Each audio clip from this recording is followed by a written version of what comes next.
It's all right, calm down. Monday Night Raw, that was ages ago. Now you can just forget about it, take it out of your head, throw it over there, and we can concentrate and focus on SmackDown Live instead. And if you want a little spoiler, it was fine. It was just another run-of-the-mill WWE show with one kind of cool big thing that we're going to talk about in a matter of minutes. But my name is Simon Miller. This is WhatCulture Wrestling. You are indeed watching Ups and Downs, where we give the good bits an up and we give the bad bits a down from the world of pro wrestling. And as I found out on social media yesterday, the only reason WWE is rubbish is because I give bad bits an up, and apparently WWE sees that and go, well, we should just continue doing what we're doing. I didn't realize I had so much power. I'm like flipping He-Man. Let's up those downs.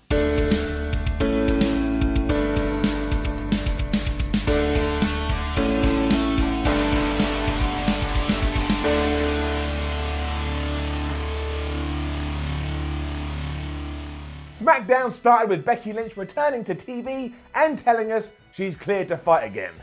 Up. She's still mad at WWE for keeping her away from the ring, but now that she is back, she ain't gonna waste no time, and she called out Charlotte Flair, and those two had an argument about who was copying whom. I mean, after Charlotte had wooed, for example, Becky said, you just went from copying your old man to copying the man. That was a good little thing. This was much better than it has been in recent weeks because Charlotte has her old attitude back, and that just makes any kind of fight more believable. Although I do have to say, the hug that happened before Survivor Series between Becky Lynch and Charlotte Flair that I tried to defend, well, I'm an idiot. Got egg on my face. Clearly WWE has forgotten about that entirely. More fool me for buying into nonsense. Anyway, they are going to have a tables, ladders and chair match at TLC, and I tell you this, I mean, there's a spin coming, there's a twist coming in a few minutes, but if it does turn out that Becky Lynch loses her title before WrestleMania and we get Charlotte versus Ronda Rousey again, it kind of makes sense, right? Why else did Charlotte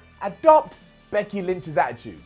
Just something to think about. This got stopped when all the heels and the faces from the SmackDown Women's Division came out and said to Paige, who was in the ring, you biased Paige, you only care about these two, what about the rest of us? And the highlight here was, Naomi got on the mic, everybody cheered, but it soon transpired they were actually making noise for Asuka, who was stood right next to her. It was genuinely funny. The long and short of it was the main event for this evening will be a battle royal between all of these people, and whoever wins can get inserted into the TLC match and will make that a triple threat. Now, I will be honest, and I will say, as soon as the words battle royal came out of someone's mouth, I went, oh, you gotta be kidding me, because we've seen that all too much. But as a story, gets 2 thumbs up. We then got told we're going to celebrate Jeff Hardy's 20 years in the WWE later on, and also the Usos were backstage cutting a promo, and they had really bad lighting. They're going to take on The Bar next, because SmackDown doesn't have any tag teams. And that gets an insta down because before we even started, we found out that the Big Show has been kicked out of The Bar because last week he didn't help enough, and that pissed Sheamus and Cesaro off. What an absolute waste of my time. Down. Also, the punch itself was so bad. It was so bad. It was like Big Show was a robot that had been built to throw out comical hits every few seconds. He may as well have kissed Cesaro, the impact that had. Match was decent, even though we have seen it 78,622 times, and surprisingly, the Usos won, which I assume makes them the number one contenders for the Bar's championships. Up. I mean, it was a little dull for all the reasons we just outlined, but yeah, after Jay hit the splash onto Cesaro, 1, 2, 3, done and done. It was then a weird backstage bit with The Miz next, and I think it's a down. Oh no, it is down. Basically, Kofi, Xavier and Big E were laughing at something on a television screen, and when The Miz entered, he found out they were actually giggling about his tag team match last week where he lost to a couple of jobbers. That annoyed the A-lister, so he said he was going to find his new best friend Shane McMahon and get a match with one of them later. Given we've had no proper fallout from the Survivor Series pay-per-view, and now we continue to make jokes about it all, well, this wasn't great. AJ Styles was back next after a couple of weeks off, and he wasn't very happy that he'd lost his title. It was pretty standard, but hey, he did say that the last 14 days since he lost the title had felt longer than his year-long title reign, and accused Daniel Bryan of not being the warrior that he is. AJ Styles also made a reference to his testicles, which is fair, because between Shinsuke Nakamura and Daniel Bryan, everybody has been going after his balls. Bryan and AJ are going to clash for the championship as AJ invokes his rematch clause, and throughout this, all the fans chanted yes.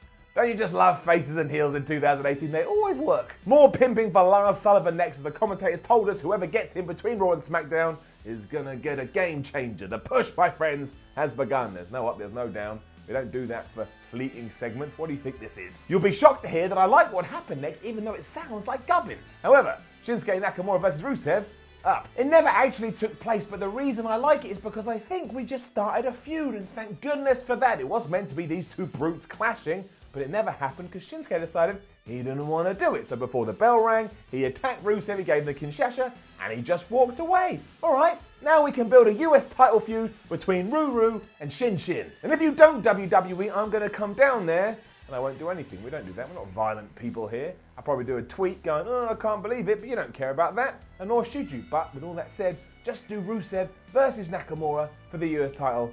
I really appreciate it. The Jeff Hardy celebration had more to it than I was expecting as well. I just thought it was going to be a throwaway segment, but it wasn't. Up. It was framed like a proper party as all the roster was on the stage congratulating him. Jeff watched a few old clips, was like, oh, I can't believe I did all that stuff. Aren't I a little crazy cat?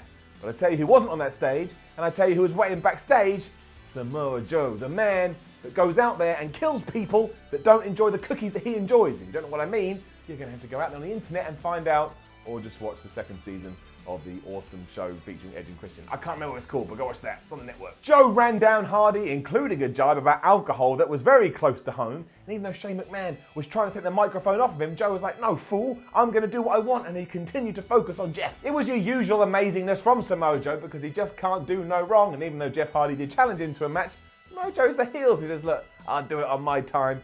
And he scurried away. And look, between the last segment, when we actually got a feud between Shinsuke Nakamura and Rusev, or I hope so, I think now we have a feud between Jeff Hardy and Samoa Joe, and this is what I want. Use the talent you have, people. They're kicking all the ass. A down, though, because we just mentioned Shane McMahon, and here we are on another episode of SmackDown, and there was still no fallout from that 6-0 Survivor Series loss. So again, what was the point? Why did we do this? Why did you make me watch it, WWE? You get it down. Another down too, because that Miz match against Kofi Kingston, I don't know, was there. Down. It just had no real purpose. I mean, Kofi Kingston eventually won after the Trouble in Paradise, as Big E and Xavier Woods made nuisances of themselves outside of him. At one point, Big E even got a bunch of pancakes and used that as the turnbuckle pad because A-lister Miz had gotten rid of the turnbuckle pad. We've basically gone back to the Miz's comedy character that he'd kind of shed over the last year, which was good because he'd become more serious and believable, and now we're headed back the other way. Randy Orton promo was good though.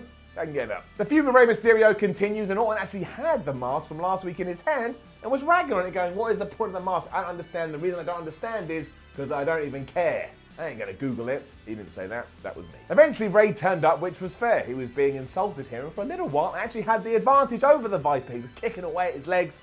That didn't last long, and sooner, rather than later, Randy Orton got a chair. He put that chair over Rey Mysterio's head, threw him into the ring steps. Now, this should have been amazing, a spot to remember, but you're running it into the ground, WWE, and you're not giving me any kind of a payoff, because the Survivor Series, we saw Ronda Rousey and Charlotte do the same thing, and Ronda Rousey's head and neck is now fine. She didn't sell that at all. And again, even though last week we did something similar with Orton and Rey Mysterio, all he had on was a neck brace, he was still flying around. I mean, he even had a match at Starrcade. So basically, I just don't believe there's going to be any real fallout from it. So while I enjoy it in the context that you gave it to me, in terms of looking down the line, I just think you're going to forget about it, and that wounds me as a human. Boy who cried wolf, WWE. Boy who cried wolf. More nonsense between Miz and Shane was next, and I tell you this, it just sucks, because it just does. For all the reasons I just said, story gets thrown out the window. Down. Miz was mad that his new bestie wasn't at ringside as he did lose to Kofi Kingston earlier, and all the while Shane McMahon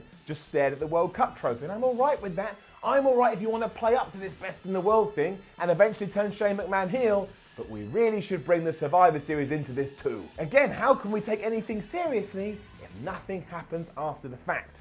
Massage hands. Fair play to WWE though with what happened next, so much so it doesn't just get an up, it gets a golden up. Scary fingers. We had this women's battle royal, and all you need to know is that all our cheers and all our noises actually did make a dent. We got through, we pushed through to the other side because Asuka won.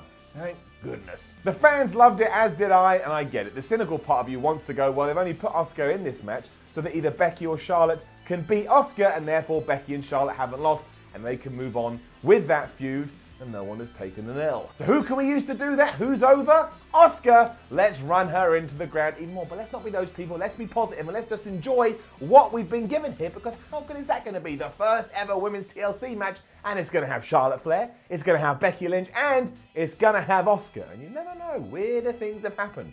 She ain't going to win. Don't pretend otherwise. But you never know. A good end to SmackDown though, and overall a good episode, in there are a few things I did get my bee in the bonnet about because, well, it's just stupid. I mean, it's not bad stupid. I still enjoyed it. I still was entertained. But when you've got to be critical about something and you're there writing notes, you do go, wait, that didn't make sense, and bring this in. Oh, that's a problem. Got to talk about it. So that's what I'm doing. I'm always honest. I always believe in what I'm saying. And thank you very much for joining me in my belief seminar, which is the new name for ups and downs. Not true in any sense. Now, don't forget to leave a comment below and let us know what you thought about last night's SmackDown. Like, share, and subscribe. Head on over to WhatCulture.com and read yourself some articles, and follow WhatCulture on Twitter at WhatCulture WWE. My name is Simon from WhatCulture. Thank you very much for watching. I'll see you again soon.